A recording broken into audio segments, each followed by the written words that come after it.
என்று சொன்னோம். பூலோக தொடர்புகளில் செதுக்கப்பட்டது ரொம்ப ஒரு முக்கியமான தலைப்புன்னு நம்ம சொல்லலாம். இதையும் ஒரு 4 கேள்விகளுக்கு அடியில் நம்ம பார்ப்போம். ஏன் செதுக்கப்படணும் அப்படின்றது முதலாவது கேள்வி. எதெல்லாம் செதுக்கப்படணும் அப்படின்னு 2வது கேள்வியில் பார்ப்போம். 3வது எப்படி செதுக்கப்படுறோம், யார் செதுக்கப்படுவாங்க அப்படிங்கிறத அப்படியே ஒரு ஃபியூ பாயிண்ட்ஸாக நம்ம இன்னைக்கு பார்க்கலாம். இப்போ முதலாவது ஏன் செதுக்கப்படணும். மாஸ்டர் ஸ்கல்ப்டர், பெரிய சிற்பி நம்முடைய தேவன். அவர் தான் இந்த செதுக்கிற வேலையை செய்கிறாரு. அதுக்கு அவர் பிரயோஜனப்படுத்துகிற நல்ல ஒரு ஏதுகிறோன்னு பார்த்தீங்கன்னா பூலோகத்தில் நமக்கு இருக்கிற தொடர்புகள் தான். நம்முடைய உறவுகள் மூலமாக அந்த வேலையை ரொம்ப அழகாக செய்கிறாங்க. ஏன் அப்படின்னா ஆரம்பத்தில் ஆதியாகமத்தில் நம்ம படிக்கும்போது நன்மை தீமை அறியத்தக்க ஒரு மரத்தை ஆண்டவர் வச்சுருந்தாங்க ஏதேன் தோட்டத்தில். ஆனால் அதை நம்ம சாப்பிடணும்னு அவர் விரும்பலை. தீமை அப்படிங்கிற ஒரு காரியம் நமக்கு தெரியவே வேண்டாம் அப்படின்னு தான் தேவன் விரும்பினாங்க. தீமைனா என்ன அப்படின்னு நம்ம சொல்லலாம்னா வேதாகம் நம்மளுக்கு தெளிவாக சொல்லுது, தேவன் அன்பாகவே இருக்கிறார், அன்பில்லாதவன் தேவனை அறியான்னு நமக்கு தெரியும். கர்த்தர் நல்லவர் என்பதை ருசித்து பாருங்கள். அப்போ நன்மை தீமைன்னு நம்ம பார்க்கும்போது அன்பில்லாத எல்லாமே தீமை அப்படின்னு நம்ம சொல்ல முடியும். அன்பின் அடிப்படையில் இல்லாதது எல்லாமே தீமை. ஸோ அன்பில்லாத காரியத்தை நீங்கள் படிச்சுக்கணும்னு அவசியமே இல்லை. அதுதான் கடவுளுடைய சுத்தம். நம்ம அப்படியே கீழ்ப்படுத்திருந்தோம்னா நம்ம எல்லாருமே ரொம்ப நல்லா இருந்திருப்போம். ஆனால் சாட்லி ஆதாம் ஏவாள் 2 பேருமே சேர்ந்து அந்த தீமையை நாங்கள் தெரிஞ்சுக்கணும் அப்படின்னு சொல்லி தேவன் மேல் இருக்கிற அன்பை காட்டிலும் தங்களுடைய பகுத்தறிவை அவர்கள் நம்பி அவரை நம்பாதபடி தீமையை அறிந்து கொண்டார்கள். தீமையில் விழுந்துட்டாங்க. அப்போ தேவன் அன்பாக இருக்கிறாரு, அவரை தெரியல அப்படின்னு சொன்னால் நம்மள்ட்ட அன்பு இல்லை, தீமை வந்துருச்சு. ஆனால் அவரை அறிகிற அறிவில் வளர்ந்தோம்னா தான் நித்திய ஜீவன் கிடைக்கும். அப்படிதானே? ஒன்றான மெய் தேவனாக உண்மையும் நீ அடிப்படையாக இயேசு கிறிஸ்துவையும் அறிவதே நித்திய ஜீவன். அப்போ நமக்கு இந்த தீமையை நமக்குள்ளேருந்து எடுக்கிறதுக்கும் நித்திய ஜீவனுக்குள்ளே நம்மளை வழி நடத்துறதுக்கும் தேவன் இந்த செதுக்கிற வேலையை நம்மகிட்ட செய்ய வேண்டியது அவசியமாகிறது. அப்போ எதை செதுக்கிறாரு அப்படின்ற ஃபஸ்ட்டு கொஸ்டின் ரொம்ப சிம்பிள். ஏன் அப்படின்னா நமக்குள்ள அன்பு இல்லை.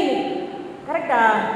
எல்லாமே அன்போடு செய்கிறோமா? நம்ம எதுவுமே அன்போடு செய்கிறது இல்லை. அதான் உண்மை. அப்படிதானே?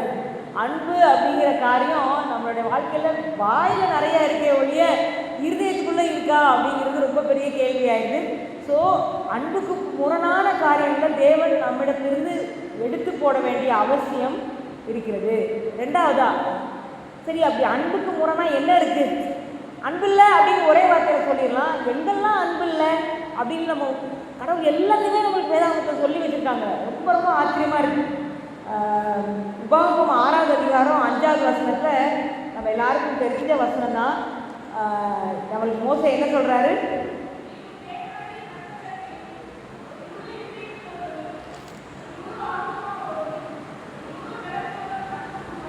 அப்போ இதுதான் ரொம்ப ரொம்ப முக்கியம். நீ உன் தேவனாகிய கர்த்தரிடத்தில் உன் முழு இருதயத்தோடும் உன் முழு ஆத்மாவோடும் உன் முழு பலத்தோடும் அன்பு கூர்வாயாக. ஸோ நம்ம அன்பை தானே இழந்து போயிட்டோம். அப்போ காட் இந்த எல்லா பகுதியிலையும் அன்பை நம்ம இருதயத்துக்குள்ளே கொண்டு வர ட்ரை பண்ணுறாங்க. சரி, இதுக்கான ஒத்த வசனங்கள் நீங்கள் பார்த்தீங்கன்னா லூக்கா 21:19 வாசிக்கிறோம். உங்கள் பொறுமையினால் உங்கள் ஆத்துமாக்களை கொள்ளுங்கள் அப்படின்னு படிக்கிறோம். நீதிமொழிகள் 4:23 எல்லா காவலோடும் இருதயத்தை காத்துக்கொள், அதிலிருந்து ஜீவ ஊற்று புறப்படும் படிக்கிறோம். பிரசங்கி 5:1 வாசிக்கிறோம், உன் நடையை காத்துக்கொள். பாருங்க, நம்மளுடைய முழு இருதயத்தோடும் முழு ஆத்மாவோடும் முழு பலத்தோடும் சொல்கிற இந்த காரியத்தை ஒவ்வொரு இடத்துலையும் சொல்கிறாங்க. இருதயத்தை காத்துக்கோ, உன்னுடைய ஆத்மாவை காத்துக்கோ. முழு பலத்தோடன்னு சொல்லும்போது நம்ம வெளியே எக்ஸ்டர்னல் ஆக்ஷன்ஸையும் நம்ம காத்து நடக்கணும்னு அது முக்கியம். ஏன்னா அங்கேருந்து தான் தீமை உள்ளே இருக்குது, அதை காத்துக்கொள்ளணும்னு சொல்கிறாங்க. இதை நம்ம இன்னும் கொஞ்சம் க்ளோஸாக பார்க்கணும் அப்படின்னு சொன்னால் உபாகம புஸ்தகம் முழுசும் நீங்கள் பார்த்தீங்கன்னா நிறையா இடத்துல இந்த முழு இதயத்தோடும் முழு ஆத்மாவோடும் வருது. முழு பலத்தோடும் வேறு இடத்துல வரவே இல்லை. இது ஒரு இடத்துல தான் இருக்குது. மற்ற இடத்துலலாம் முழு இதயத்தோடும் முழு ஆத்மாவோடும் நீங்கள் ஜஸ்ட் செக் பண்ணி பாருங்கள், நிறைய இடத்துல இருக்குது. என்ன சொல்ல வரேன் அப்படின்னா, நம்ம எல்லாரும் எதுக்கு ரொம்ப அதிக கவனம் செலுத்துகிறோம் அப்படின்னா, முழு பலத்தோடும் வெளிப்படையான நம்மளுடைய ஆக்ஷன்ஸ், நம்மளுடைய கிரியைகள், நம்ம நடைகளை காத்துக்கொள்ள எல்லா பிரயாசமும் படுறோம். அப்படி தான் பிள்ளை வளர்ப்பில் இருக்கட்டும், நம்மளாக இருக்கட்டும், எல்லா உறவுகள்லையும் வெளிப்படையான காரியங்களுக்கு அதிக முக்கியத்துவம் கொடுக்குறோம். அப்படி தானே? ஆனால் கடவுள் சொல்கிற ஆர்டரில் இதுதான் மூணாவது. அது நிறைய இடத்துல சொல்லவே படலை. So least important. ஏன் அப்படின்னா, இந்த இருதயமும் ஆத்மாவும் காத்து கொள்ளப்பட்டு அதில் இருக்கிற தீமையை எடுத்து போடப்பட்டுச்சுன்னா ஆட்டோமேட்டிக்காக கிரியைகள் சரியாக வந்துடும். அப்படிதானே? எபேசியர் 2வது அதிகாரத்தில் நம்ம படிக்கணும்ல, நற்கிரியை செய்வதற்கு நீங்கள் கிறிஸ்து இயேசுவுக்குள் சிருஷ்டிக்கப்பட்டு. ஸோ மறுரூபத்தின் அனுபவத்துக்குள்ள நம்ம வரும்போது, இயேசுப்பா கிட்ட நம்ம முழுசாக நம்ம இருதயத்தையும் நம்மளுடைய ஆத்மாவையும் ஒப்படைக்கும் போது ஆட்டோமேட்டிக்காக நற்கிரியைகள் நம்மகிட்ட வரும். அதுக்கு நம்ம கஷ்டப்பட்டு உழைக்க வேண்டியது அவசியம் இல்லை. ஆனால் நம்ம அதுக்கு தான் ரொம்ப ரொம்ப அதிக முக்கியத்துவம் கொடுத்துட்றோம், வெரி சேட்லி. பட் இன்னைக்கு அடுத்த காரியங்களை நம்ம ஃபோக்கஸ் பண்ண போகிறோம். தீமை எப்படி அந்த பகுதிகளில் இருக்குது, அதை எப்படி எடுக்கிறது. ஸோ அந்த லிஸ்ட்டில் காட் 2வது சொல்கிறது என்னென்னா, முழு ஆத்மாவோடும் அப்படின்னு சொல்கிறாங்க. அப்போ ஆத்மா அப்படிங்கிறது எதை குறிக்கும் அப்படின்னா, இன்னொரு இடத்த வசனம் வாசிக்கிறோம், அவர் ஆத்மாவில் வியாகுலப்பட்டார் அப்படின்னு இயேசுவா பற்றிலாம் சொல்லும்போது, ஸோ ஆத்மா அப்படின்ற வேர்டு வரும்போதெல்லாம் நீங்கள் எதை ரிலேட் பண்ணலான்னா, நம்மளுடைய உணர்வுகள், எமோஷன்ஸ். சரியா? நம்ம நிறையா விதமான உணர்வுகள் நம்மகிட்ட இருக்குதானே. என்னென்ன உணர்வுகள்லாம் நம்ம ஜஸ்ட்டு சொல்லலாம், வேகமாக சொல்லலாம்னா, பயம் இருக்குது, கவலை இருக்குது, சந்தோஷம், கோபம், வெறுப்பு, வெக்கம், இது கில்ட், குற்ற உணர்வு, பொறாமை, பெருமை, சோர்வு. புரியுதா? நிறைய எமோஷன்ஸ் இருக்குது தானே. ஒவ்வொரு நாளும் நம்மளுடைய எமோஷன்ஸ் தான் ஆக்சுவலாக நம்ம டே எப்படி போகுன்றத நிர்ணயிக்கும். இப்போ இந்த எமோஷன்ஸில் என்ன தீமை அப்படின்னு யோசித்தோன்னா, இப்போ பயங்கிறது ஒரு உணர்வு. ஏதோ ஒரு ஆபத்து வந்துச்சுன்னா நம்மளுக்கு பயம் வரும். ஆனால் இதில் என்ன தீமை வந்துடுது அப்படின்னா, இந்த பயத்தை கையாளுறதுக்கு நம்ம நம்பக்கூடிய தொடர்புகள், உறவுகள்கிட்ட போகாதபடி நம்மளை நாமே காப்பாற்றுறதுக்கு நிறைய ஃபால்ஸ் கோப்பிங் மெக்கானிசம் ஏற்படுத்தி வச்சுக்குவோம். பயத்தை மறைக்கிறதுக்கு சண்டை போடுவோம், அல்லது ஓடி ஒளிஞ்சிருவோம், நண்பர்களே வேண்டான்னு போயிடுவோம். புரியுதா உங்களுக்கு? நீங்கள் யோசிச்சு பாருங்கள், உங்களுடைய ஒவ்வொரு உணர்வு வரும்போதும் நீங்கள் இதை எப்படி கையாளுறீங்க அப்படின்னு பார்த்தா அதில் தீமை இருக்கும். உண்மையான அன்போடு அதை நம்ம டீல் பண்ணவே மாட்டோம். கவலை வரும்போது ஒவ்வொரு உணர்வுகளையும் தேவன் என் மேல் அன்பாக இருக்கிறார், இந்த பிரச்சனையும் அவர்கிட்ட கொண்டு வரலாம், கொண்டு போகலாம். இப்போ குற்ற உணர்வு வருது, வெக்கம் வருது, ஏசுப்பா கிட்ட போகுமா? ஏதோ தப்பு பண்ணிட்டோம், வெக்கமாக இருக்குது, கொஞ்ச நாள் சர்ச்சுக்கே போகிறது கிடையாது, ஜெபமே பண்ணுறது கிடையாது. கரெக்டாக? அது கொஞ்சம் டைம் ஆகி நம்ம எல்லாம் மறந்த பிறகு அப்புறம் சர்ச்சுக்கு வருவோம். கடவுள் மறந்துடுவாரா? டைம் ஆனதால மறந்து போயிடுவாரா? இல்லை. காட் நம்மளை ஹீல் பண்ண விரும்புகிறாங்க. அந்த பிரச்சனை அது எவ்வளோ மோசமானதாக இருக்கிற பரவாயில்ல, கடவுள் சொல்கிறார், வா ஏன் கிட்ட வா, கம். நம்மளால் அவரை அவ்வளோ நம்ப முடியல. அந்த விதத்தில் அவருடைய அன்பு பெறப்படாமல் நமக்குள்ள நிறைய உணர்வுகள் இருக்குது. இந்த உணர்வுகள் எல்லாம் தூண்டப்படுறது எதனால அப்படின்னா, நம்ம கூட இருக்கிற தொடர்புகள்னால தான். யாரோ ஒருத்தவங்களை பார்த்தாவே பயம் வந்துடும். ஸ்கூலுக்கு போனால் மேக்ஸ் டீச்சரை பார்த்தாவே பிள்ளைங்களுக்கு பயம் வந்துடும். அப்படி தானே? சில பீப்புளை பார்த்தாவே நம்மளுக்கு ஃபியர் வரும். சில காரியங்களை நம்ம செஞ்சுட்டு குற்ற உணர்வு வரும். சில காரியங்களால் வெட்கப்படுவோம். நிறைய உணர்வுகள் இருக்குது. அது எவ்வளோ மோசமான உணர்வுனாலும் அதை இயேசுப்பா கிட்ட எடுத்துகிட்டு போங்க. நல்ல நண்பர்கள், உங்களை பற்றி வெளியே போய் பேசாத நம்ப தகுந்த நண்பர்கள் தேவன் எல்லார் வாழ்க்கையிலையும் வச்சுருப்பாங்க. அவங்கள நம்புங்க. அந்த விதத்தில் காட் என்ன செய்வாங்க, அந்த ஆத்மாவை செதுக்குகிறார். எப்படி பயம் வந்தால் நம்ம நடந்து கொள்ளணுமோ அந்த விதத்தில் பயத்தை நம்ம தகுந்தவங்கள்ட்ட நம்ம சொல்லி சேர்ந்து ஜெபம் பண்ணி இதுக்கு என்ன செய்யலாம், அடுத்து நான் பயப்படாமல் இருக்கிறதுக்கு என்ன பண்ணலான்னு வசனங்களை தேடி, எந்த ஒரு காரியத்துக்காக எனக்கு பயம் வருதோ அந்த பயப்படாமல் இருக்கிறதுக்குரிய வசனத்தை தேடி நிறைய வழிகள் இருக்குது. அதெல்லாம் செய்யாமல் நம்மளை காப்பாற்றிக்க போகிறது தான் தீமை. அன்பில்லாமல் செய்கிறது எல்லாமே தீமை ஆயிடுது. ஸோ அந்த தீமை உணர்வுகளிலும் நமக்கு பெரிய ஒரு மாற்றத்தை கொண்டு வந்துருச்சு. அந்த தீமையை ஆண்டவர் நம்ம இடத்துல எடுத்து போட செதுக்கி போட்டுவிட விருப்பப்படுகிறார். மூன்றாவது, ரொம்ப ரொம்ப முக்கியமாக தேவன் முதலாவது சொல்கிற காரியம் என்னென்னா, முழு இருதயத்தோடும். இருதயம் அப்படிங்கிறது என்னது? வேதாந்தத்தை நிறைய இடத்துல நீங்கள் இருதயம் எங்கே வருதுன்னு பார்த்தீங்கன்னா, ராஜாக்களுடைய இருதயம் தேவனுடைய கையில் நீர்கால்கள் போல இருக்குது, அவர் இப்படி அப்படின்னு திருப்பிடுவார். அப்போ என்ன அர்த்தம்? நினைவுகள், நம்மளுடைய தாட்ஸ், சிந்தனை, நம்ம ஒவ்வொரு காரியத்தை பற்றியும் எப்படி யோசிக்கிறோம், நம்மளை பற்றி நம்ம என்ன நினைக்கிறோம், மற்றவங்களை பற்றி நம்ம என்ன நினைக்கிறோம், தாட்ஸ், இந்த இருதயம்னு சொல்கிறது. இதுதான் ரொம்ப டேஞ்சர். என்ன ரொம்ப டேஞ்சர்? நம்ம எரேமியா 17வது அதிகாரம் 9வது வசனத்தில் என்ன வாசிக்கிறோம் இந்த இருதயத்தை பற்றி?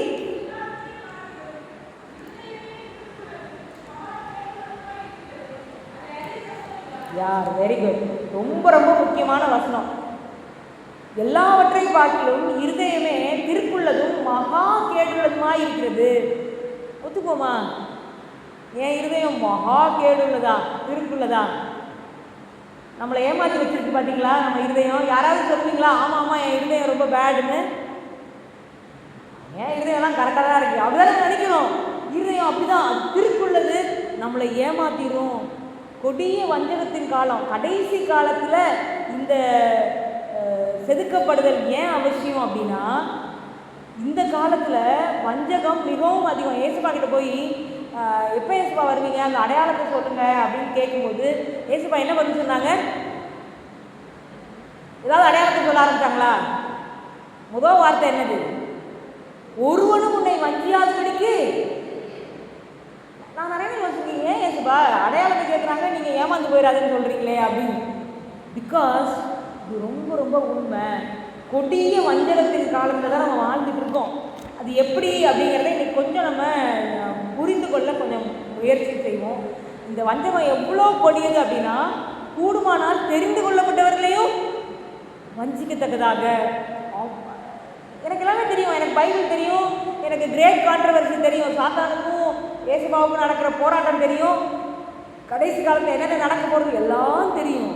ஆனாலும் கூடுமானால் தெரிந்து கொள்ளப்பட்டவர்களையும் வஞ்சிக்கத்தக்கதாக அப்படின்னா, தயவு செய்து இதை யாரும் லேசாக எடுத்துக்காதீங்க.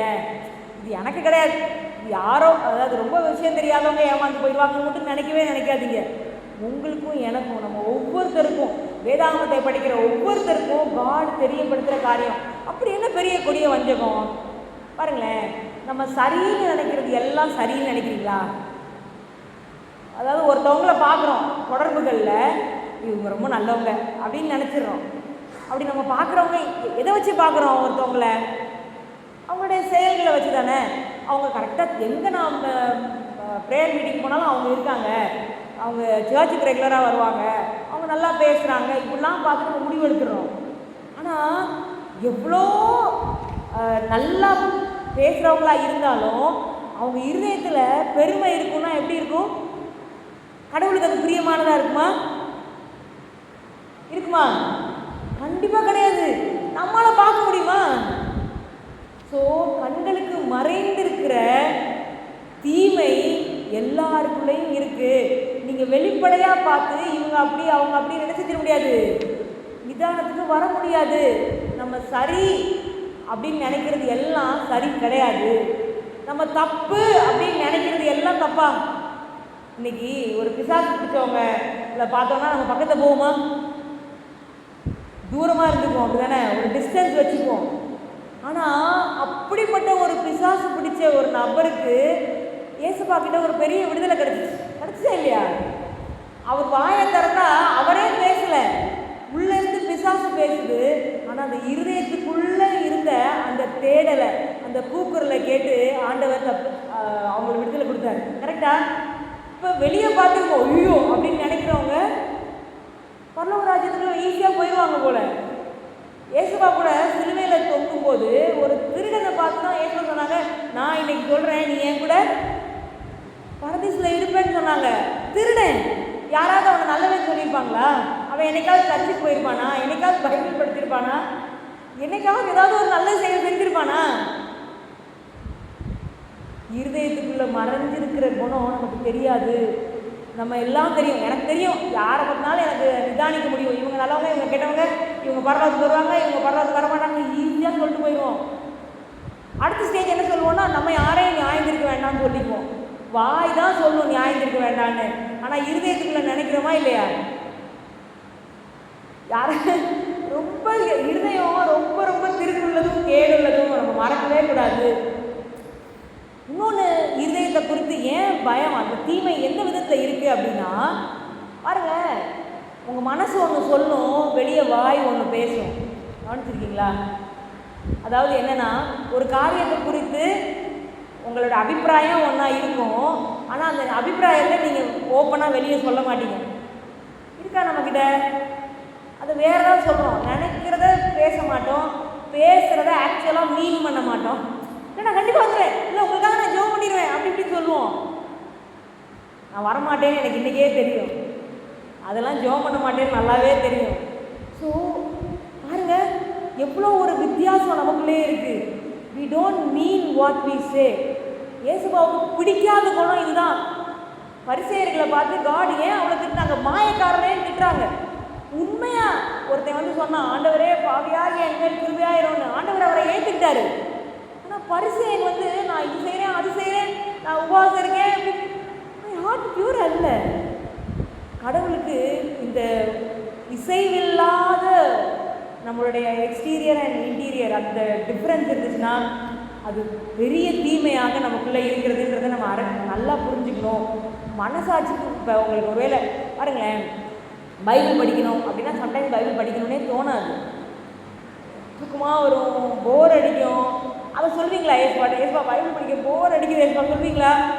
அதை சொல்ல மாட்டோம். ரொம்ப நல்ல பிள்ளை மாதிரி நான் பைபிள் படிச்சுருவேன் அப்படின்னு சொல்லிட்டு எடுத்து உட்காந்து அது மனசுக்குள்ளே ஒன்றுமே போகாது. அப்படியே படப்படான்னு கண்ணு கொண்டு வாசிச்சுட்டு போயிடும். கொஞ்ச நேரம் கழிச்சு என்ன வாசித்தோம், சரி வாசித்தோம் அப்படின்னு மூடி வச்சுட்டு போயிடுவோம். இது சரியா? இப்படி வாசிக்கிறது பெட்டரா? ஏசப்பா எனக்கு வாசிக்கிறேன் தோணலை, ஏன் தோணலை, நீங்கள் எனக்கு இன்ட்ரெஸ்ட் கொடுங்க, என்னை படிக்க வைங்கன்னு நான் கடவுள்கிட்ட போராடுறது கரெக்டா? புரியுதா? நம்மளை நாமே ஏமாற்ற வேண்டாம். என்னைக்கு நான் கரெக்டாக ஜோம் பண்ணணும், இவ்வளோ நேரம் பைபிள் படிக்கணும்னு நினச்சி நீங்கள் செஞ்சுட்டீங்களோ அன்றைக்கி நீங்கள் ரொம்ப ஆபத்தில் இருக்கீங்க. ஏன்னா உங்கள் இருதயம் உங்களை ஈஸியாக ஏமாற்றிடும். உன் வேலையெல்லாம் முடிச்சுட்டேன், ஆவிக்குரிய வேலையெல்லாம் முடிச்சுட்டேன், மற்ற நேரம் உனக்கு தான், நீ என்னன்னாலும் பண்ணுன்னு சொல்லிடும். பண்ணாத அன்னைக்காவது குற்ற உணர்வு அப்பப்போது, ஐயோ நீ நான் ஜோம் பண்ணலையே, நீ கடவுள்கிட்ட போலையேனாவது சொல்லும். அதுக்காக குற்ற உணர்வு நீங்கள் படுங்க, அது கரெக்டுன்னு நான் சொல்ல வரல. சொல்கிறேன், உண்மையாக இருங்க, காடுகிட்ட உண்மையாக இருக்க நம்ம பழகணும். இன்னொரு பெரிய ஆபத்து நம்ம இருதயத்துக்குள்ளே இருக்கிறது என்ன அப்படின்னு சொன்னால், ஏசாயா 5வது அதிகாரத்தில் ஒரு சில வசனங்களை நம்ம வாசிப்போம். ஏசாயா 5:8 வசனத்தை வாசிக்கிறேன். தாங்கள் மாத்திரம் தேசத்தின் நடுவில் வாசமாயிருக்கும்படி மற்றவர்களுக்கு இடமில்லாமல் போகும் மட்டும் வீட்டோட வீட்டை சேர்த்து வயலோட வயலை கட்டுகிறவர்களுக்கு ஐயோ. என்ன சொல்கிறாங்க அப்படின்னா, வீடு கட்டுறவங்க தான் கிடையாது, இந்த முதல் பகுதி தான் ரொம்ப முக்கியம். தாங்கள் மாத்திரம் தேசத்தின் நடுவில் வாசமாக இருக்கும்படி. அந்த நினைவு நம்மளுக்கு இருக்கா? எது ஒன்று நடந்தாலும் அது எனக்கு ஃபஸ்ட்டு கிடைக்கணும் இருக்கா? ஏதோ ஒன்று கிடைக்குது அப்படின்னா அது எனக்கு என் பிள்ளைங்களுக்கு, அப்புறம் அது போக மீதி இருந்தால் வேறு யாருக்காவது கொடுக்கலாம். அந்த ஒரு செல்ஃபிஷ் நேச்சர் நமக்கு இருக்குல்ல. சுயநலத்தை தேவன் விரும்புவதே இல்லை. Heaven is other centred. பரலோகம் எப்பயுமே மற்றவங்களை சென்டராக வச்சு தான் இருக்கும். என்னைக்கு நம்ம அந்த ஏசப்பா சாப்பிடக்கூடாதுன்னு சொல்கிற பழத்தை சாப்பிட்டோமோ நம்ம எல்லாம் எப்படி ஆகிட்டோம்? சுயநலவாதிகள் ஆகிவிட்டோம். அப்போ அந்த செல்ஃப் சென்டர்ட்னஸ் வந்து ஒரு பெரிய வஞ்சகம். எல்லா உறவுகள்லையும் இதை நீங்கள் கவனிங்க. நீங்கள் உங்கள் படுக்கையில் ராத்திரி அமர்ந்திருந்து நீங்கள் யோசிங்கன்னு பைபிள் நமக்கு சொல்லும்போது யோசிக்கணும். ஏசப்பா இன்றைக்கி நான் என்னென்னலாம் செல்ஃபிஷாக செஞ்சேன், எதுலெல்லாம் என்னுடைய சுயம் பெருசாக இருந்துச்சு, என்னைய பெருசாக காமிக்கணுன்னோ எனக்கு ஒரு நலன் வரணும்னோ நான் எப்போல்லாம் இருந்தேன் அப்படின்னு நம்ம யோசித்து பார்க்கும்போது தேவன் நம்மை செதுக்க நம்ம என்ன செய்கிறோம்? அனுமதிக்கிறோம். ஸோ அது செல்ஃபிஷ்னஸ்க்கு ரொம்ப ரொம்ப ஜாக்கிரதையாக இருக்கணும். அதே 5வது அதிகாரம் இது ரொம்ப ரொம்ப ஆபத்து. ஐ திங்க் இந்த கடைசி காலத்தில் இதுதான் ரொம்ப ரொம்ப முக்கியம்னு நான் ரொம்ப நம்புகிறேன். 20வது வசனத்தை வாசிக்கிறேன்.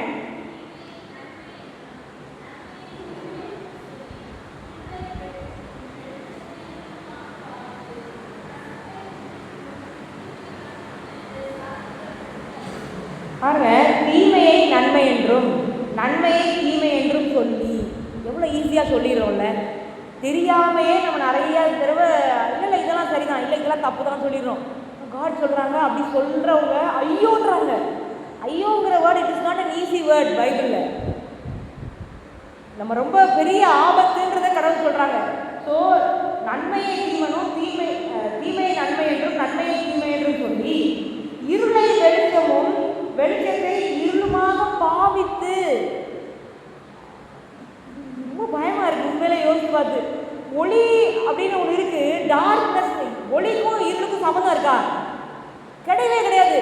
ஆனால் இந்த இருளை எவ்வளோ திருக்குள்ளதுன்னா அது ஒளியை பார்த்து இல்லை இது இருள் அப்படின்னு நினச்சிக்கிடுமா, பாவித்து.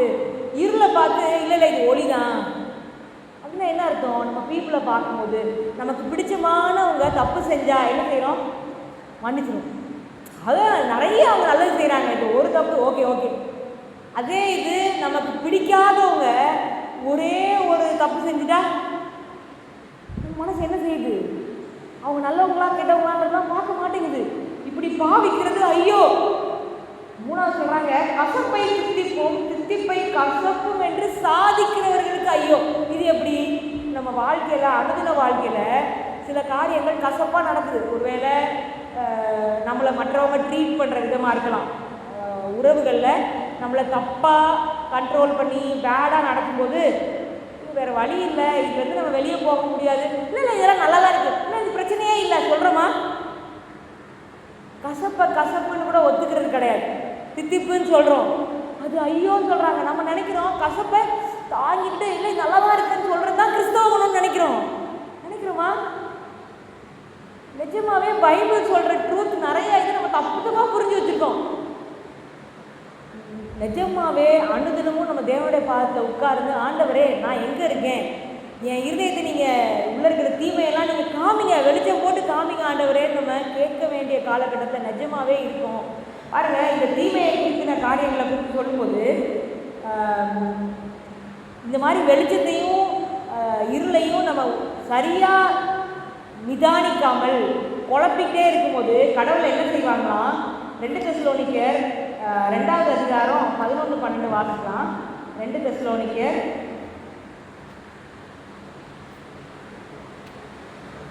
2வது அதிகாரம் 11 வாசிக்கிறேன். ஆகையால் சத்தியத்தை விசுவாசியாமல் அநீதியில் பிரியப்படுகிற யாவரும் ஆக்கினைக்குள்ளாக்கப்படும்படிக்கு அவர்கள் பொய்யை விசுவாசிக்கத்தக்கதாக கொடிய வஞ்சகத்தை தேவன் அவர்களுக்கு அனுப்புவார். வெளிச்சம் உங்களுக்கு கொடுக்கப்படும் பொழுது வெளிச்சத்தை பற்றி கொள்ளாமல் இருளை நீங்கள் விடாப்பிடியாக பற்றி கொண்டீங்கன்னா காட் வந்து ஓகே நீ அந்த வஞ்சகத்துக்குள்ளே போன்னு விட்டுருவாங்களாம். பிடிவாதமாக எதுலையுமே நம்ம நிற்க வேண்டாம். இருதயம் நம்மளை அப்படி கொண்டு போயிடும். மிகுந்த ஜாக்கிரதையோடு இருக்கணும். இன்னொன்று நம்ம எல்லாருக்கும் ரொம்ப பிடிச்சது, எல்லாரும் நம்ம சொன்ன மாதிரி செய்யணும். நினைக்கிறீங்களா? கண்ட்ரோல். ஒய்ஃபாக இருந்தால் ஹஸ்பண்ட் பிள்ளைங்க நம்ம சொல்கிறது தான் கேட்கணும். ஹஸ்பண்டாக இருந்தால் ஒய்ஃபு பிள்ளைங்க நான் சொல்கிறது தான் கேட்கணும். கரெக்டாக பைபிள் சொல்லுது, நீ ஒன்றை விட மற்றவங்க உன்னோட மேன்மையானவங்க நினை. அவங்க ஒரு ஐடியா கொடுத்தாங்கன்னா ஓ அப்படியா அப்படி செய்யலாமா, ஓ பரவாயில்லையே இது அக்செப்ட் பண்ணலாமே, இது ரொம்ப எசென்சியல். பட் நமக்கு அது வரவே மாட்டேங்குது. வி ஆல்வேஸ் நான் நினச்சதான் கரெக்ட், நான் இப்படி நினச்சேன் இது நடக்கலை. Very very dangerous. இது எல்லாம் நமக்குள்ளே பாருங்களேன் எத்தனை விதமான தீமைகள் இருக்குது. இப்போ எல்லாத்தையும் காட் செதுக்கி வெளியே எடுக்க வேண்டியது எவ்வளோ கட்டாயமாக இருக்குது அப்படிங்கிறத நம்ம புரிஞ்சுக்கணும். இந்த டைகாட்டமி, மனசில் ஒன்று நினைக்கிறது வெளியே ஒன்று சொல்கிறத பற்றி வசனம் நிறையா இருக்குது. எரேமியா 2:13 சொல்லியிருக்காங்க, வெடிப்புள்ள தொட்டிகளை நீங்கள் உங்களுக்கு தோண்டிக் கொள்கிறீர்கள். வெடிப்புள்ள தொட்டி, ஜீவ தண்ணீர் ஊற்றாகி அவரை விட்டுறோம். ஆனால் நான் நல்ல தொட்டி வச்சுருக்கேன், நான் சந்தோஷப்பட்டுக்கிறேன். ஏமாற்றி கொடுவே வஞ்சகம். ஏசாயா 29:13 என்ன சொல்லியிருக்கு அதை வாசிக்கணும். ஏசாயா 29:13.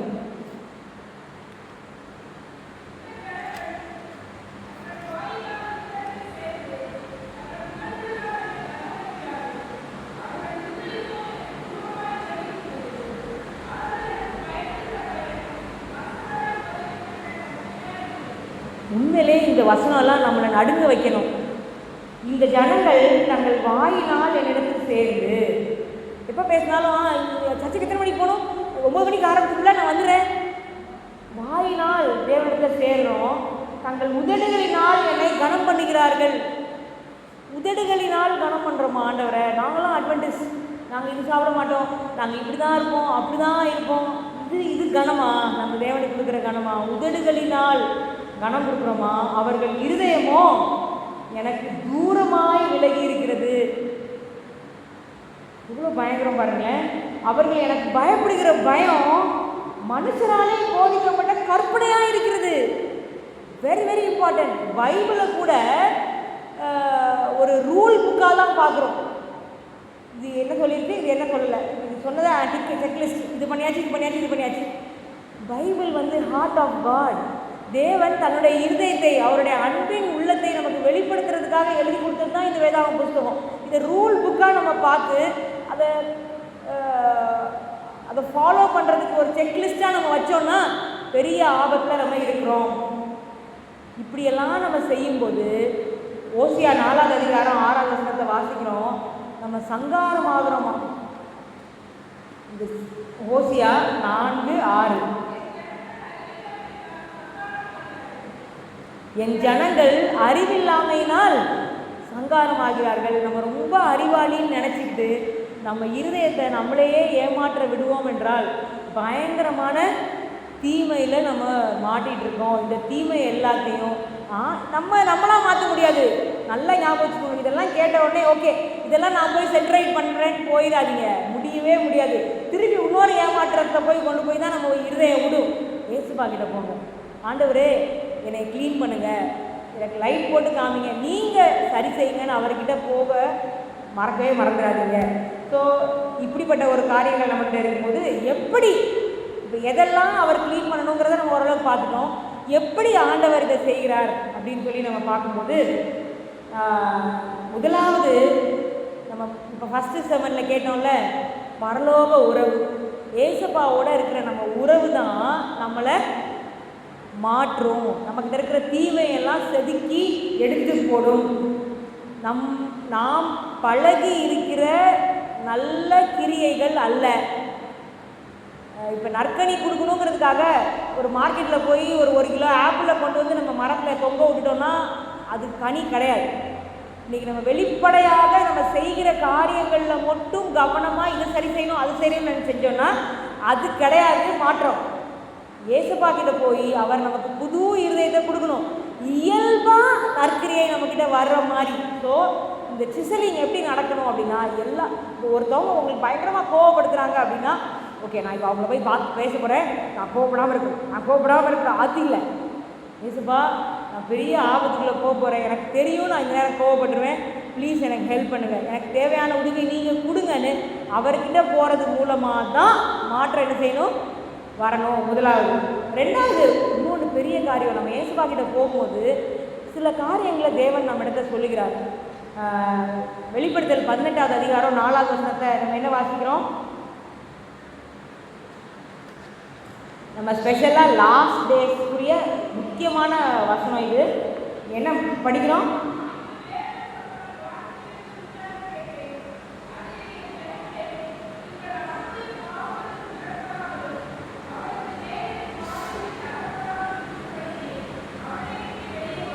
பாருங்க, தீமையோடு நம்ம இப்போ ஒருவேளை நீங்கள் வந்து காடுக்குள்ளே இருக்கீங்க, ஆனால் உங்களை சுற்றி இருக்கிறவங்க பயங்கரமான தவறு செய்கிறவர்களாக இருக்கும் பட்சத்தில் ஆண்டவர் என்ன சொல்கிறாங்க? நீங்கள் அவளுடைய பாவங்களுக்கு உடன்படாமலும் அவளுக்கு நேரிடும் பாதைகளில் அகப்படாமலும் இருக்கும்படிக்கு அவளை விட்டு வெளியே வாருங்கள்.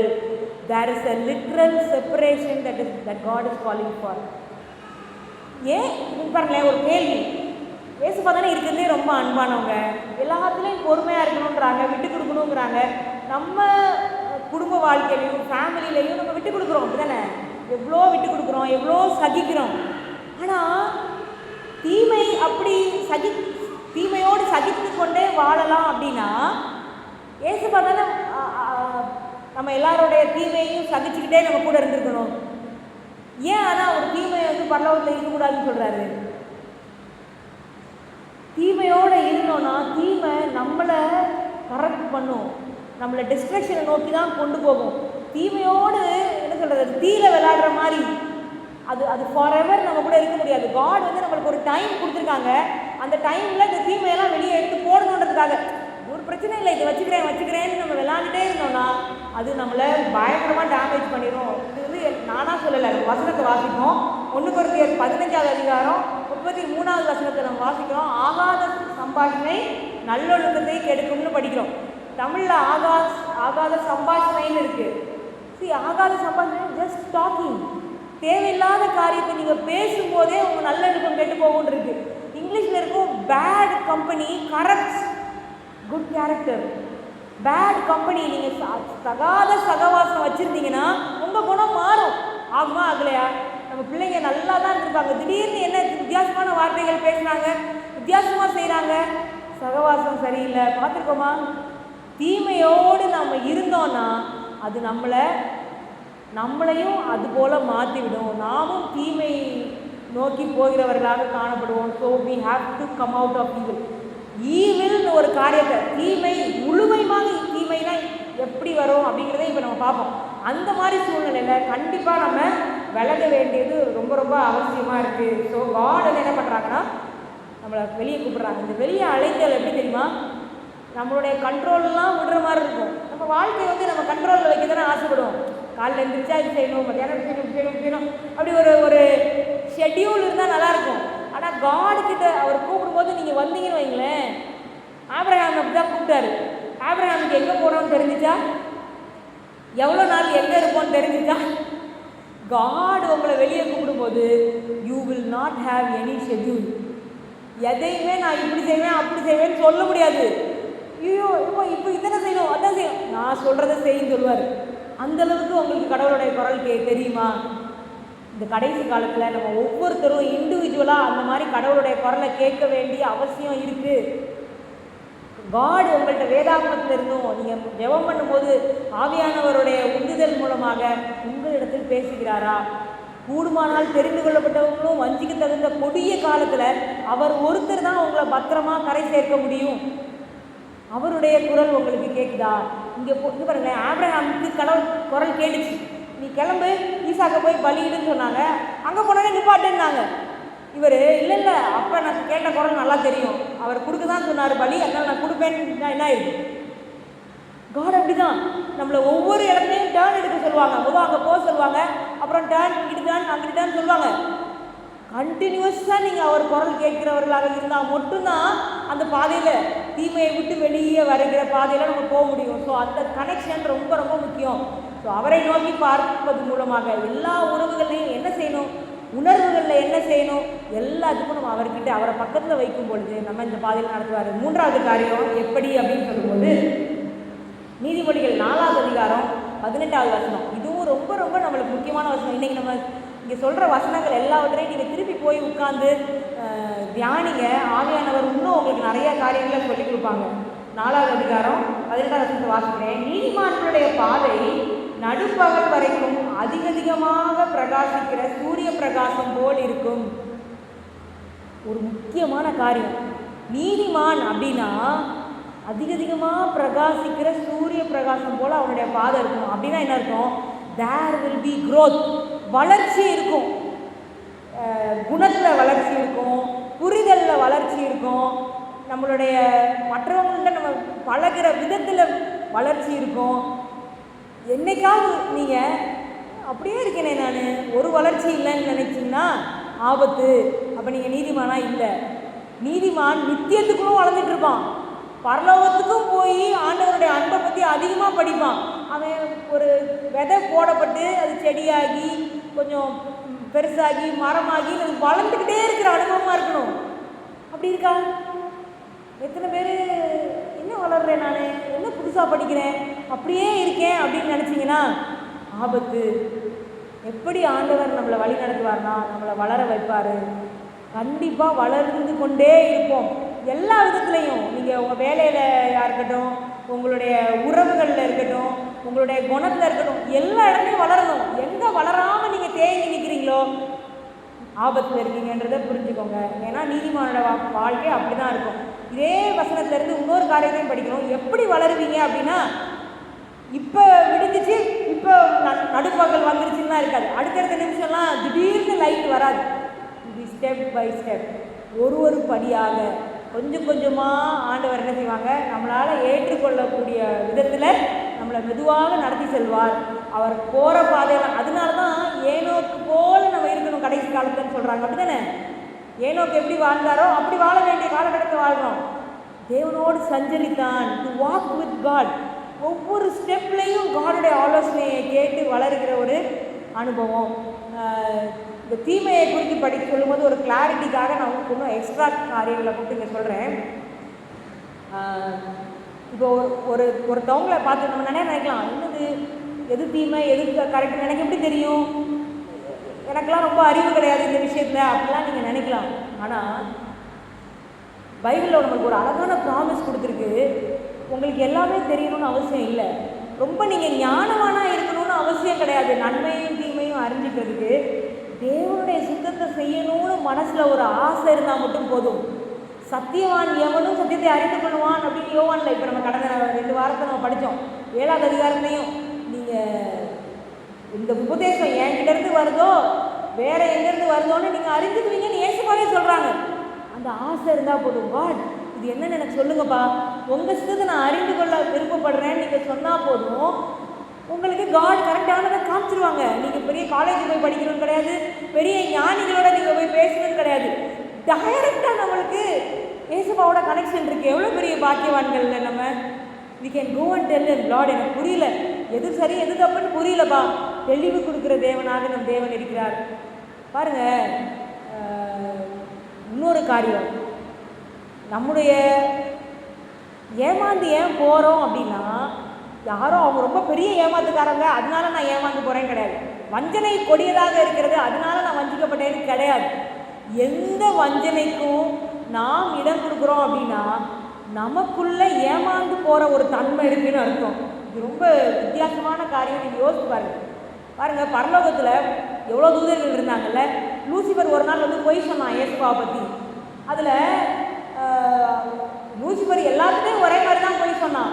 ஆனால் 3/1 பங்கு பேர் லூசிபர் சொன்னதை கேட்டு அவன் பக்கம் போயிட்டாங்க. ஏன் 2 பங்கு பேர் போகலை? ஏன்? அவங்களுக்குள்ள தேவன் மேல் இருந்த நம்பிக்கை. 3/2 பங்கு வந்து எங்களுக்கு எதுவுமே புரியல, ஆனால் ஏசப்பா நல்லவர், அது மட்டும் எங்களுக்கு தெரியும், அதனால நாங்கள் இங்கே இருக்கோன்ட்டாங்க. 1 பங்கு நீங்கள் சொல்கிறது உண்மையாக இருக்கணும், சந்தேகம் அவர்களுக்குள்ள இருந்தது. புரியுதா நான் சொல்கிறது? யாரோ என்னை ஏமாத்துனாங்கன்றது பெரிய விஷயம் கிடையாது, ஏமாறுற தன்மை எனக்குள்ள இருக்குது. இது இன்னொரு மாதிரி யோசிச்சு பாருங்க. அடிமைத்தனம், இப்போ எகிப்துலலாம் அவ்வளோ வருஷம் அடிமைத்தனத்தில் இருந்தாங்க. ஆனால் ஏசப்பா அடிமைத்தனத்திலேருந்து அவங்கள வெளியே கொண்டு வரது கடவுளுக்கு கஷ்டமாக இல்லை. பயங்கரமாக வாதைகள்லாம் வந்துச்சு, அவங்கள வெளியே கொண்டு வந்துட்டாங்க. ஆனால் அவங்க இருதயத்துக்குள்ளே இருந்து எகிப்தை எடுத்து போட 40 வருஷம் ஆச்சு. புரியுதா? அடிமைத்தனம் அவங்களுக்குள்ளே இருந்துச்சு. அவங்களுக்கு அங்கே அடிமைத்தனம் கூட இருக்கலாமா? நாங்கள் அங்கே எகிப்தில் இருக்கும்போது நல்லா இருக்குமேன்னு சொன்னாங்க. இன்றைக்கி நம்மளை வீடுகளில் அடிமைத்தனம் படுத்துகிறாங்களா? யாரையாவது கண்ட்ரோல் பண்ண விட்றீங்களா? ஒருவேளை அது உங்கள் பிள்ளைகளாக இருக்கலாம், ஹஸ்பண்டாக இருக்கலாம், ஒய்ஃபாக இருக்கலாம். கண்ட்ரோலுக்கு ஈல்டு பண்ணுற ஸ்பிரிட் உங்களுக்கு இருக்குது. ஜீசஸ் இந்த உலகத்தில் இருக்கும்போது அவங்கள யாருமே கண்ட்ரோல் பண்ண விடவே இல்லை. அவங்க சுயாதீனராக நின்றார். அவராக விட்டு கொடுப்பாரு, அவராக இறங்கி வருவார். ஆனால் நீ இப்படி தான் செய்யின்னு சொல்லி எப்பயாவது செஞ்சாங்களான்னு பாருங்களேன். நம்ம ஒவ்வொருத்தருக்கும் அந்த சுயாதீனத்தை கொடுத்துருக்கிறார். We are free beings. ஆனால் அப்படி இல்லாதபடி அடிமைத்தனத்துக்குள்ளே கொண்டு போகிறது சாத்தானுடைய வேலை. இதெல்லாம் தீமை. எல்லா விதத்துலேயும் தீமைகள் இருக்குங்கிறத பாருங்கள். இதுதான் இன்னொரு வசனம் இருக்குது. யோவான் 14வது அதிகாரம் 30வது வசனத்தில் அது வாசிக்கிறேன். யோவான் 14:30, இனி நான் உங்களுடனே அதிகமாக பேசுவதில்லை, இந்த உலகத்தின் அதிபதி வருகிறான், அவனுக்கு என்னிடத்தில் ஒன்றுமில்லை. புரியுதா? காட் இந்த இடத்துக்கு தான் நம்மளை கொண்டு போக ஆசைப்படுறாங்க. எனக்குள்ள சாத்தானுக்கு பதில் கொடுக்கும் எந்த ஆன்சரிங் கார்டும் எந்த தீமையும் எனக்குள்ளே இருக்கக்கூடாது. He has nothing in me. Jesus கிட்ட வந்தால் என்ன பண்ணாலும் ஏசுவா விட மாட்டாங்க. அந்த மாதிரி நம்ம ஒவ்வொருத்தரையும் செதுக்கி முடிக்க ஆண்டவர் விருப்பப்படுகிறார். கடைசி கேள்வி, யார் செதுக்கப்படுவார்? யாரை ஆண்டவர் செதுக்க முடியும் அப்படிங்கிற கேள்வியை மட்டும் கேட்டு நம்ம முடிச்சுருவோம். பாருங்கள், கல்லை எடுத்துக்கிட்டோன்னா அந்த பவுல்டர்ஸ் ராக்ஸ் எல்லாம் எடுத்து பாறையை எடுத்து அதை செதுக்கக்கூடிய வேலை செய்யும்போது அந்த அந்த கல்லை ரொம்ப கவனிப்பாங்க. கரெக்டாக எந்த கல்லைனாலும் எடுத்து செதுக்க முடியுமா? ஒரு சில கல்லெல்லாம் அப்படி லேசாக பட்டோன்னே கொண்டான்னு குறைஞ்சி போயிடும், அது ஒன்றுமே செய்ய முடியாது. ஒரு சில கல்லை உடைக்கவே முடியாது, கடினப்பட்டு போயிருக்கும். இப்போ கல்லை செதுக்குவதற்கு ஒரு பக்குவம் வேணும். அந்த அந்த பக்குவத்தில் அந்த கல் இருந்தால் தான் உடைக்க முடியும். இப்போ நம்மளை ஆண்டவர் செதுக்கணும் அப்படின்னா 2 காரியத்தை கொடுக்கணும். நீதிமொழிகள் 28வது அதிகாரம் 14வது வசனத்தை வாங்குகிறேன்.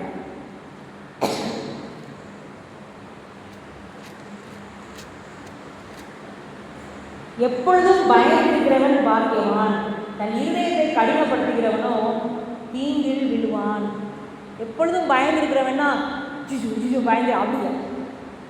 ஒரு காரியம் நடக்குதுன்னா அனுதினமும் ஆண்டவரே இதில் என் பங்கு ஏதாவது இருக்கா, தப்பாக ஏதாவது நான் செய்கிறேன்னா அந்த ஓப்பன் மைண்ட் எனக்கு எப்பயுமே இருக்கணும். எப்பொழுதும் தேவனுக்கு முன்பாக ஒரு காரியம் என்ன பிரச்சனை வருது, நமக்கு விரோதமாக தான் தப்பாக எல்லாம் செய்கிறாங்க, சரி 98% அவங்க தப்பு செய்யணும், 2% ஏதாவது என் மேலே தப்பு இருக்கா, என்றைக்கும் அந்த பயம் இருக்கணும் நமக்கு. என்னைக்கு என் மேலே தப்பே கிடையாது அப்படின்னு சொல்லி நம்ம துணிகரமாக பேசுகிறோமோ, இருதயத்தை கடினப்படுத்துகிறோமோ, நீங்கள் விழுந்து விடுவோம். ரொம்ப ரொம்ப முக்கியமான காரியம். என்றைக்கும் நம்மளுடைய ஹார்ட் காடுடைய குரலுக்கு செவி கொடுக்கிறதாக ஓப்பனாக இருக்கணும். இன்னொரு வசனத்தை வாங்கிப்போம். சங்கீதம் 141 5வது வசனம். அதில் தாவீது எவ்வளோ அழகாக, தாவீதை கடவுளுக்கு பிடிச்சதுக்கு காரணம் இதுதான். அவர் கடவுள்கிட்டையும் தாழ்மையாக இருப்பார், சக மனுஷர்கிட்டையும் ரொம்ப தாழ்மையாக இருப்பார். இந்த முதலாவது நம்ம வாசிக்கிறோம், பயந்துன்னு சொல்லும்போது நம்ம காடுக்கு முன்னாடி பயந்துருக்கணும். ஆண்டவரே நீங்கள் சொல்லுங்கப்பா, நான் கேட்குறேன். இந்த 2வது வசனம் 141வது அதிகாரம் சங்கீதம் 5வது வசனம். நீதிமான் என்னை தயவாய் குத்தி என்னை கடிந்து கொள்ளட்டும், அது என் தலைக்கு எண்ணெயை போல் இருக்கும், என் தலை அதை அல்ல தட்டுவதில்லை, அவர்கள் இக்கட்டுகளில் நான் இன்னும் ஜெபம் பண்ணுவேன். இன்னைக்கு எத்தனை பேருக்கு யாராவது நம்மளை குறை சொன்னால் பிடிக்கும்? பிடிக்கவே பிடிக்காதுல்ல. அது நம்மளுக்கு எவ்வளோ பிரியமானவங்களாக இருந்தாலும் பரவாயில்ல, குறை சொன்னால் நம்மளுக்கு பிடிக்கல. ஆனால் ஆண்டவர் நம்மளை செதுக்கக்கூடிய கல்லாக நாம் இருக்கணும் அப்படின்னா என்றைக்குமே, அது சின்ன பிள்ளை சொன்னாலும் நீங்கள் சரியாக செய்யலை அப்படின்னு சொன்னால் ஏம்மா என்ன செய்யலை அப்படி கேட்குற அளவுக்கு நமக்கு தாழ்மை இருக்கணும். அப்படிப்பட்ட ஒரு அனுபவத்தில் நம்ம வரும்போது தான் ஆண்டவர் இந்த பூலோக உறவுகளை உபயோகப்படுத்தி ஒவ்வொரு காரியம் நடக்கும்போதும் நமக்குள்ளே இருக்கிற தீமையை கொஞ்சம் கொஞ்சமாக எடுத்து போடுவார். நிஜமாகவே அப்படி எடுத்து போடும்போது தான் நித்திய ஜீவனுக்கு நாம் தகுதியாக்கப்படுகிறோம். இலவசம், பரலோகம் இலவசம், ரட்சிப்பு இலவசம். அதுக்கு என்னென்ன செய்யணுமோ ஆண்டவர் செஞ்சுட்டார். ஆனால் இந்த தீமை எவ்வளவு கொடியது அப்படின்னா ரட்சகர் உயிர் கொடுக்க வேண்டி இருந்துச்சு. இந்த தீமையை கொஞ்சோண்டு இருக்க விட்டாலும் அது திரும்பி இவ்வளோ டேமேஜ் பண்ணும்.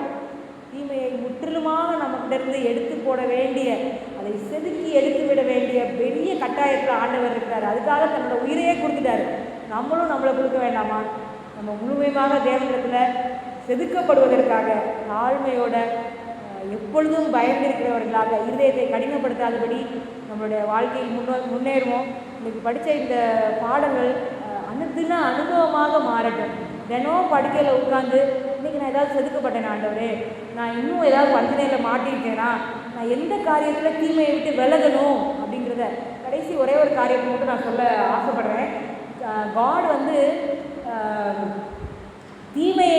தீமையோடு எப்படி நடந்துக்கிறாருங்கிறதுக்கு பைபிளில் நிறைய எக்ஸாம்பிள் இருக்குது. லூசிஃபர் எங்கே இருந்தான்? பரலோகத்தில் ஆண்டவருக்கு ரைட் அண்டர் ஹிஸ் நோஸ் அங்கே இருந்தவன் ரொம்ப நாள் பொறுமையாக இருந்தார். ஆனால் ஒரு நாள் வந்துச்சு, அவன் இருதயம் கடினம் அவ்வளோ ஆன பிறகு பரலோகத்திலேருந்து அவனை வெளியேற்றி விட்டார். வெளிப்படுத்தல் விஷயத்தில் படிக்கிறோம், பரலோகத்தில் யுத்தம் உண்டாயிற்று. அப்போ மிகாவேலும் அவனோட தூதர்களும் லூசிஃபரையும் அவனோட தூதர்களையும் வெளியே அனுப்புனாங்கன்னு பார்க்குறோம். பாவத்தோடு சேர்ந்து நடந்து கொண்டே இருக்க முடியாது. அதே மாதிரி தான் காயின் கிட்ட, ஆபேல் கிட்ட கூட ஏசப்பா பேசுகிற மாதிரி படிக்க மாட்டோம். காயின் ஏன் உன் முகம் வேறுபட்டிருக்கு, காயின் என்ன பண்ணான்னு கேட்டுகிட்டே இருந்தார். ஆனால் அவன் துணிகரமாக போகும்போது அந்த வசனம் அவங்க சொல்லுது, காயின் கர்த்தருடைய சன்னிதானத்துக்கு புறப்பட்டு போயிட்டான். God did not go with him. ஒரு லெவலுக்கு மேலே காட் ஓகே உன் இஷ்டப்படி செய்ய விட்டுருவார். ஆனால் அவர் வெயிட் பண்ணுவார், என்னைக்குனாலும் நம்ம திரும்பி வந்தால் ஏற்றுக்கொள்வார். ஆனால் அதே மாதிரி தான் யூதாஸ் காரியத்தும் 3.5 வருஷம் கூடயே தான் வச்சுருந்தார். ஆனால் கடைசி அவன் போய் ஆண்டு கொண்டு செத்தான். ஆண்டவரை காட்டி கொடுக்க அவர்கிட்ட இருந்து எந்திரிச்சு போனான். அப்போல்லாம் அவர் கையை பிடிச்சி இருக்கல. காட் கூடயே வச்சுருப்பாங்க, நம்மளை திருத்துவதற்கு எல்லா முயற்சிகளும் பண்ணுவாங்க. அதையும் தாண்டி ஒரு இடத்துல போகும்போது God lets them go. So இதெல்லாம் நமக்கு ஒரு பெரிய பாடமாக இருக்குது. நமக்குள்ள தீமையை வச்சுட்ருக்குறோமா அல்லது மற்றவர்கள் இருக்கிற தீமையை வளர விட்டுட்ருக்கோமா? மிகுந்த ஜாக்கிரதை உள்ளவர்களாக காட் நம்மளுக்கு கொடுக்குற காலை நம்ம கேட்போம். இந்த கடைசி காலத்தில் கொடிய வஞ்சகத்துக்கு ஆளாகாதபடி தீமையை நின்று வெளியே வரணும். அதுக்கு தேவனுக்கு நம்ம ஒவ்வொருத்தரும் ஒப்புக்கொடுப்போம். தேவன் தாமே ஆசீர்வதிப்பார்.